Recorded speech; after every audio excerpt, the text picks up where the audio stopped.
Delhi NCR में इन दिनों धुंध की मोटी चादर दिखाई दे रही है। लोग खतरनाक स्मॉग के कारण होने वाली दिक्कतों से जूझ रहे हैं।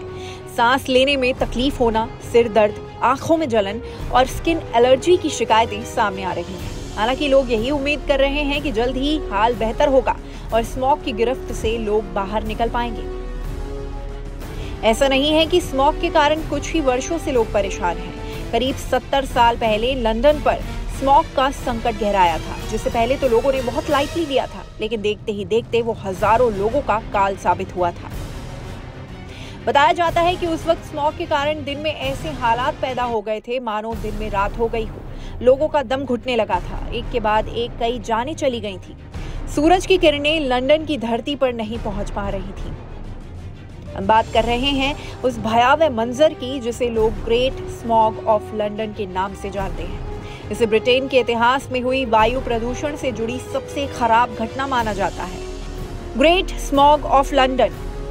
साल 1952 में लंदन में दिसंबर की शुरुआत हो चुकी थी। दिन में रात जैसा अंधेरा छा गया था। हवा लोगों का दम घोट रही थी। लोग सांस नहीं ले पा रहे थे। देखते ही देखते अस्पतालों में जगह कम पड़ने लगी थी। मौत का तांडव जारी था।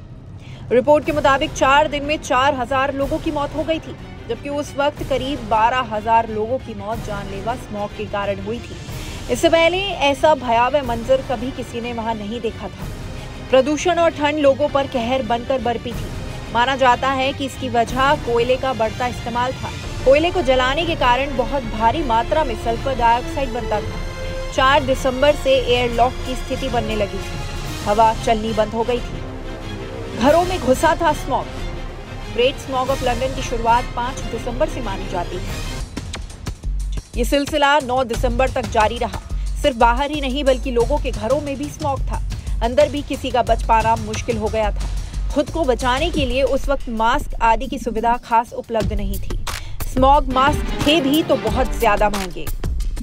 एयर विजिबिलिटी भी कम हो गई थी। इसका गहरा और बुरा असर लोगों की सेहत पर भी पड़ा।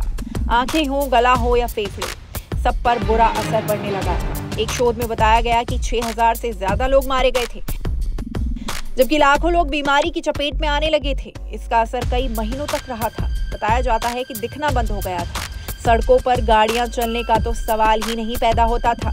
एम्बुलेंस सर्विस तक को रोकना पड़ा था, जिसकी वजह से किसी को भी अस्पताल तक ले जाना बहुत मुश्किल हो गया था। बाद में सामने आए आंकड़ों के मुताबिक स्मॉग ने 4000 लोगों की जान ली। फरवरी 1953 में हाउस ऑफ कॉमन्स को जानकारी दी गई कि इस जानलेवा स्मॉग से 6000 लोगों की जान गई थी, जबकि 25000 से ज्यादा लोगों के बीमार होने की जानकारी मिली थी। इस घटना के बाद साल 1956 में ब्रिटेन में क्लीन एयर एक्ट बना था, जिसे पर्यावरण की सुरक्षा के लिए बनाया गया था। इस टॉपिक पर आपका क्या कहना है, हमें कमेंट सेक्शन में बताएं। साथ ही वीडियो को लाइक और शेयर करना ना भूलें।